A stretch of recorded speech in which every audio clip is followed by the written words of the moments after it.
Ever feel like you need a chemistry degree just to look at a food label? Yeah. It's like they're speaking some secret language, Yeah. which is why we are diving into the Healthy Temple Dictionary today. Yes. Yeah. A fantastic resource. And you've picked a good one. Okay. This dictionary kicks off with some alarming stats. Okay. Did you know that 70% of supermarket food contains added sugars, harmful chemicals, or processed ingredients? Wow. And get this, the average American consumes 133 pounds of sugar every year. 133 pounds. Yeah. Okay, that's a lot of sugar. It is. So I'm hoping this deep dive is gonna give us some tools to make sense of all this and arm ourselves with some knowledge. Absolutely. Yeah. This isn't about fear-mongering. It's about right. equipping you with the tools to make informed choices. Okay. So the more you know about what's actually in your food, the more control you have over your health. So where do we even begin with all of this? The dictionary actually talks about these silent saboteurs that are lurking in our food. What are silent saboteurs? So these are ingredients that often sound harmless, Uh-huh. maybe even appealing, Okay. but over time they could really negatively impact our health. So they're kind of like wolves in sheep's clothing. Exactly. Okay. Hiding in plain sight on those ingredient lists. So give us some examples. Okay. Which wolves should we be on the lookout for? One of the most common culprits is high fructose corn syrup, Okay. or HFCS. HFCS. You'll find it everywhere, from soda and candy to less obvious things like bread and yogurt. Oh, yeah. I've definitely heard of HFCS. Right. But what makes it so bad? Well, our bodies don't process it the same way they do regular sugar. Okay. It bypasses many of the usual metabolic steps Mm-hmm. and goes straight to the liver, which can lead to a buildup of fat and potentially even fatty liver disease. Wow. I did not realize it was that direct of a pathway to the liver. Yeah. So are artificial sweeteners a better option than... Well, they're always touted as this healthy choice. Right. Especially if you're watching your calories. It's not that simple, unfortunately. Okay. While they may be low in calories, artificial sweeteners like aspartame and sucralose Yeah. come with their own set of concerns. Like what? Well, for one, they can disrupt the balance of bacteria in our gut, Okay. which plays a crucial role in everything from digestion to our immune system. Wait, gut bacteria affects our immune system? It does. That's a connection I had never made. Yeah, it's a fascinating area of research. Yeah. There's a growing body of evidence showing how important a healthy gut microbiome is for overall health. Wow. And ironically, some studies suggest that artificial sweeteners might make it harder to manage blood sugar Oh, wow. and could contribute to weight gain, which is the opposite of what people are aiming for when they choose them. That's incredibly counterintuitive. It is. So I'm definitely going to think twice before I reach for that diet soda now. Yeah. The dictionary also flags trans fats as a major offender. Yes. I know they're linked to heart disease. Can you unpack that a bit more for us? Sure. Trans fats are created through a process called hydrogenation, Okay. where liquid oils are turned into solid fats, Okay. which makes them very harmful to our health. Okay. They raise our bad cholesterol and lower our good cholesterol, which significantly increases the risk of heart disease. So we've got HFCS harming our livers, Right. artificial sweeteners messing with our gut health, Yeah. and trans fats clogging our arteries. It's a lot. Yeah, it's starting to feel like a minefield out there. It can feel that way, but Is there anything left to eat? don't worry. Okay. It's not all doom and gloom. Okay. The key takeaway here is to be aware of these common silent saboteurs Okay. and to focus on whole, unprocessed foods whenever possible. Okay. The Healthy Temple Dictionary actually offers a ton of healthier swaps that we can make. Okay, that sounds a little bit more encouraging. Yeah. What are some of the swaps that we can make to navigate this minefield? Instead of reaching for products with HFCS, you can opt for natural sweeteners like raw honey or maple syrup. Okay. They contain beneficial antioxidants and minerals that HFCS lacks. I'm all for that honey and maple syrup have a much more complex flavor anyway. They do. Are there good alternatives for oils as well? Absolutely. Okay. When cooking, swap out trans fat-laden margarine or vegetable shortening for healthier oils like olive oil or avocado oil, Okay. which are rich in heart-healthy monounsaturated fats. So ditch the margarine and embrace the olive oil. Exactly. Got it. Yeah. I'm actually starting to get excited about making some of these changes. Good. But let's be realistic. Yeah. Those people find food labels pretty confusing. They do. Over 85% of consumers struggle to understand them. Yeah. Where do we even begin? You're right. Deciphering food labels can feel overwhelming. Yeah. Let's break it down into a few simple tips that will help you spot those red flags. Okay, I like this. First, watch out for the phrase partially hydrogenated oil. That's just a sneaky way of saying trans fats. So partially hydrogenated oil goes on the avoid list. Yes. What else? Be wary of hidden sugars. Okay. They can lurk under names like maltodextrin dextrose and corn syrup solids. Oh, wow. These add up quickly Yeah. and contribute to that alarming 133-pound sugar statistic we talked about earlier. So even if sugar isn't listed first, we need to be looking for those other names. Exactly. Okay, makes sense. Yeah. What about when labels say natural flavors? Right. That sounds harmless enough. It does, but that term can be very misleading. Okay. It can actually be a catch-all phrase for hundreds of synthetic chemicals that food manufacturers don't have to list individually. Wow, that's kind of sneaky. It is. I had no idea. Yeah. So how can we avoid those hidden natural flavors? The best way is to stick with whole, unprocessed foods as much as possible. Okay. If you are buying something packaged, look for products with shorter ingredient lists that you can easily understand. Okay. Let me give you a real-world example. Imagine you're at the supermarket looking at yogurts. Okay.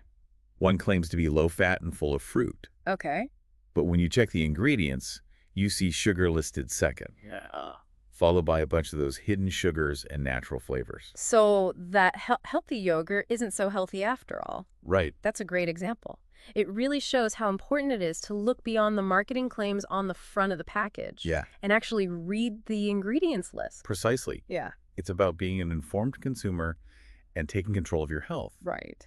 Now let's delve into some of the specific harmful ingredients the dictionary highlights and explore the science behind why they're so detrimental to our well-being. Oh, okay. This is where it gets really interesting. Tell me more. What's fascinating is that some of these ingredients, like certain preservatives and artificial food colors, are so commonplace that we encounter them almost daily without realizing their potential long-term effects. Yeah, that's kind of scary, actually. What are some examples of these everyday culprits? I'll take preservatives like BHA and BHT. They're commonly used to extend the shelf life of processed foods. Okay. But studies have shown that they can be carcinogenic in animals. While more research is needed to determine the specific risks to humans, it's certainly something to consider. Okay, I'll be adding BHA and BHT to my avoid list. Good. What about artificial food colors? Yes. I know those have been linked to hyperactivity in children, but are there other concerns as well? There's a lot of evidence linking artificial food colors like red 40 and yellow 5 to hyperactivity and attention problems in kids. Right. But here's something else to consider. Okay. These dyes may also contain contaminants like benzidine, which is a known carcinogen. Wait, carcinogens in food coloring? Yeah. That's alarming. It is. You'd think these additives would be more carefully regulated. You'd think so, wouldn't you? Yeah. But the reality is many of these additives were approved decades ago when safety testing wasn't as rigorous as it is today. Plus, there's a growing body of research highlighting potential long-term health risks that weren't fully understood back then. This is eye-opening. It makes you realize how much trust we put in the food industry without truly understanding what we're consuming. Right. This reminds me of what we were saying before. Knowledge really is power. It is. The more we understand about the food we eat, the better equipped we are to make healthy choices. Exactly. Yeah. It's about shifting from blind trust to informed awareness. Okay. And that's precisely what this deep dive is all about. Yeah. We've talked about avoiding those silent saboteurs, making healthier swaps. Yeah. But there's another crucial aspect of this. Okay. Reading labels carefully. Right. We touched on that earlier with those red flags like partially hydrogenated oil and hidden sugars. Yeah. But are there other tips for deciphering those sometimes cryptic ingredient lists? Absolutely. Let's dive deeper into those tips and explore some practical strategies for becoming a savvy label reader. Let's do it. One of the most important things to remember is that ingredients are listed in descending order of quantity. Oh. So if sugar is one of the first few ingredients, that's a sign that the product is likely high in sugar, even if it's disguised under one of those sneaky aliases we talked about. That's a good reminder. I often just glance at the calorie count, Right. but I'm realizing now that the order of those ingredients is just as important, if not more so. It is. And pay attention to serving sizes. Yes. Sometimes a product might seem low in calories or sugar per serving, but the serving size is unrealistically small. Exactly. Sneaky. It is. So always double check that serving size. It's easy to overlook. Yeah.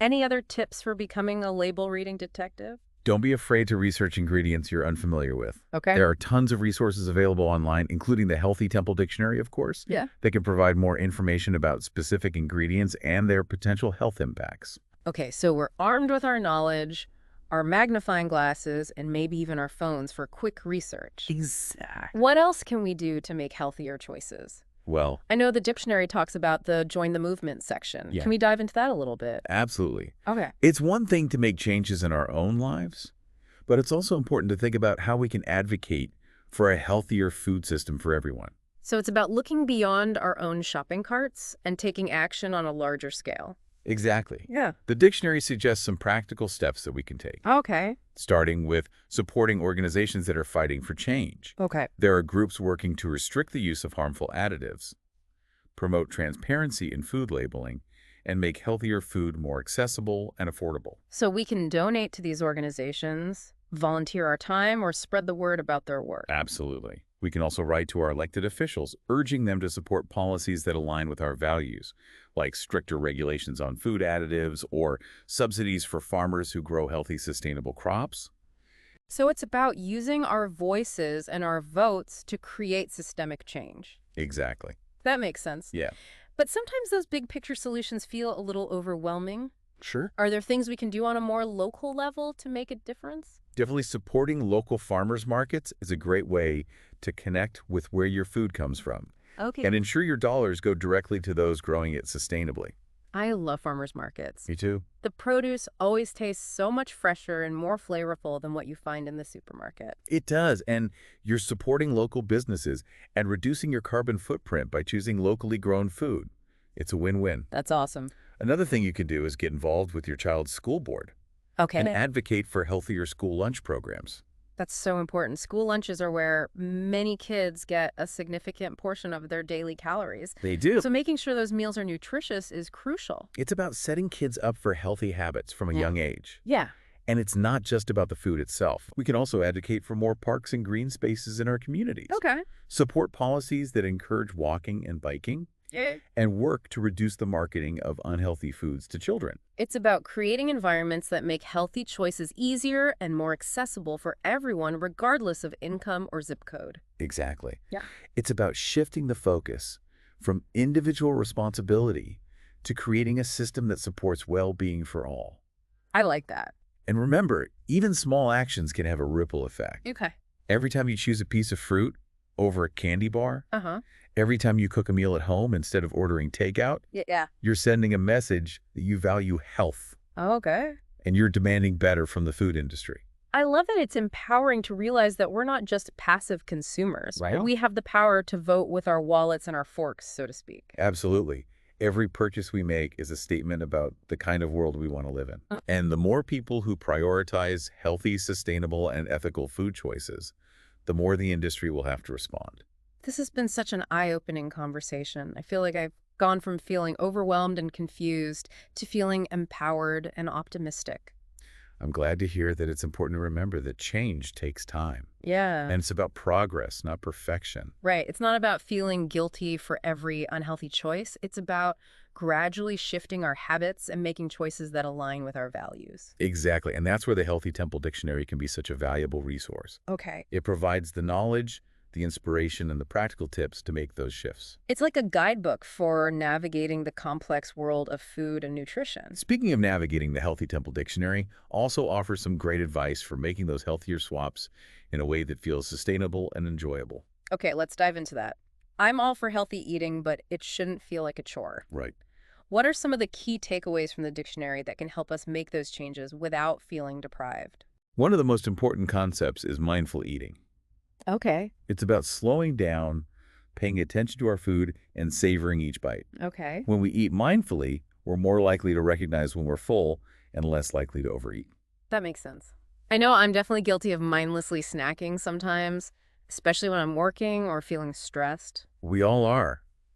The dictionary also emphasizes the importance of cooking more meals at home. Oh, wow. When we cook from scratch, we control the ingredients Right. and can avoid those hidden saboteurs that lurk in processed foods. I love cooking, but I know it can feel intimidating for some people. Yeah. Any tips for making it more approachable? Start simple. There are tons of easy and delicious recipes online and in cookbooks. Okay. You don't need to be a gourmet chef to whip up a healthy and satisfying meal. Another great tip is to involve the whole family. Okay. Cooking together can be a fun and educational experience. I love that idea. It's a great way to teach kids about healthy eating habits from a young age. The dictionary also mentions meal prepping, right? Yes, meal prepping is a fantastic time saver. Okay. By setting aside some time each week to plan and prepare your meals in advance, you're less likely to reach for unhealthy takeout or convenience foods when you're short on time. That's so true. I find that when I'm organized and have healthy meals ready to go, I make much better choices throughout the week. It's all about setting yourself up for success. The dictionary also highlights the importance of staying hydrated and listening to your body's hunger and fullness cues. Those are great reminders. Sometimes we eat out of boredom or stress rather than actual hunger. Exactly. It's about cultivating a mindful awareness of our eating habits and making choices that align with our health goals. Yeah. And remember, it's not about being perfect. We all slip up sometimes. Right. The key is to focus on progress over perfection Okay. and to approach healthy eating with a sense of joy and curiosity rather than restriction. I love that approach. It takes the pressure off and makes healthy living feel more sustainable and enjoyable. What are some other practical tips from the dictionary that stood out to you? Well, the dictionary encourages us to experiment with new fruits, vegetables, and whole grains. Okay. Expanding our culinary horizons can make healthy eating more exciting and flavorful. Yeah.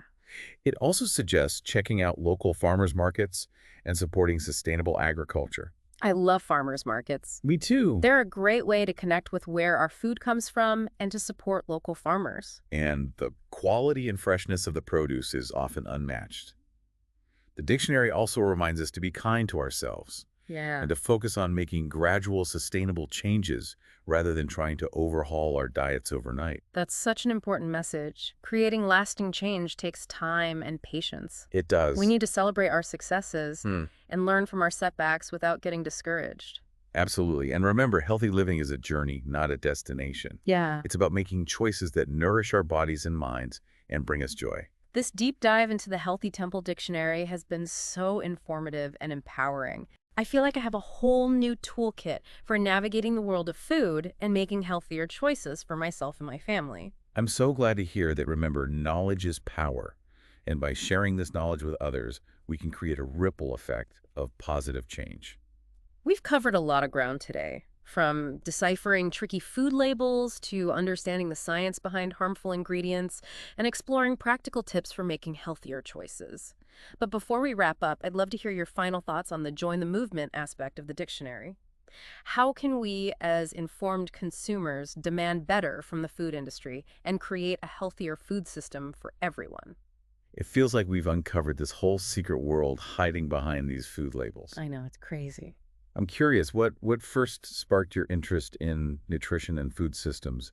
Was there like a specific aha moment that set you on this path? You know, I think it was a very gradual awakening. Right. I'd always been interested in health and wellness, Yeah. but it wasn't until I started really paying attention to the ingredients in my food Right. and researching, what impact they were having on my body that things really clicked for me. Yeah. I realized food wasn't just about calories or macronutrients. Right. It was information. It was medicine. It was this really powerful force that could either enhance Yeah. or diminish my well-being. That makes so much sense. Yeah. Like, we've been conditioned to think of food solely in terms of taste and convenience Right. without really considering those deeper implications Yeah. of what we're putting into our bodies. Yeah. And knowing what I know now, it feels almost impossible to ignore those ingredient lists. I agree. Once you start seeing those silent saboteurs lurking everywhere, it's hard to unsee them. Totally. But I think that's a good thing. Yeah. It means we're becoming more conscious consumers, Right. more aware of the choices that we're making, and more empowered to take control of our health. I am also feeling very inspired by the join the movement aspect of the Healthy Temple Dictionary. Yes. It's a reminder that we're not alone in this journey. There's a whole community of people who are passionate about creating a healthier food system for everyone. Absolutely. And that collective action is so important. Yeah. When we band together, we amplify our voices and create a force for change that's much stronger than any one individual. We've talked about supporting organizations, contacting our elected officials, and getting involved in our local communities. Are there any other ways we can contribute to this movement? Hmm, that's a good question. Yeah. I think education and simply sharing this knowledge with others Yeah. can be a really powerful form of activism. Okay. Knowledge is power. Right. And the more people we can empower with this information, Yeah. the greater the impact we can create. Makes sense. Talk to your friends and family about what you're learning. Share resources like the Healthy Temple Dictionary Yeah. and start conversations about the importance of healthy eating and a more sustainable food system. It's about planting seeds of awareness that can hopefully grow into something bigger. Exactly. I love that. What are some specific things that people can do to advocate for change within their own families or communities? Ooh, that's a great question. One simple but powerful thing is to start cooking more meals at home. Okay. Involve your kids in the process. Uh-huh. Teach them about different ingredients. Yeah. Make it a fun and engaging experience. Uh-huh. When we cook from scratch, we not only control the quality of the ingredients, Right. but we also create those opportunities for connection and shared experiences around food. That's a beautiful way to frame it. It's not just about the food itself, but those rituals and connections that we create around it. Exactly. Are there other ways that we can foster that sense of community and shared purpose when it comes to food? Yeah, I'm sure. Support your local farmers markets. Yeah. Connect with the people who grow your food. Learn about their practices. Hmm. Savor the freshness and flavor of that seasonal produce. Love that. Organize potlucks with friends or neighbors where everyone brings a dish made with wholesome, healthy ingredients. Oh. It's about reclaiming the joy and connection that food can bring rather than viewing it as a source of stress or guilt.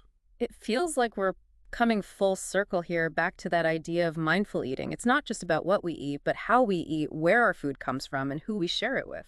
Exactly. It's about cultivating a deeper awareness and appreciation for the entire food ecosystem, from the soil to our plates and beyond. This deep dive has been such a rich and rewarding experience. I feel like I've gained a whole new understanding of not just food, but my own role as a consumer and advocate. I'm so glad to hear that. Remember, knowledge is power. Yes. And by sharing this knowledge with others, Uh-huh. we can create that ripple effect of positive change. To our listeners, we encourage you to explore the Healthy Temple Dictionary for yourselves Yes? and to join the movement for a healthier food system. Yeah. Check those labels carefully, make those healthy swaps, and use your voices to demand better from the food industry. And remember, every small step you take, every healthy choice you make is a vote for a healthier, more sustainable, and more just world. That's it for this deep dive into the Healthy Temple Dictionary. We hope you enjoyed this journey of discovery and that you feel empowered to make informed choices for yourself and your families. Until next time, stay curious and keep exploring.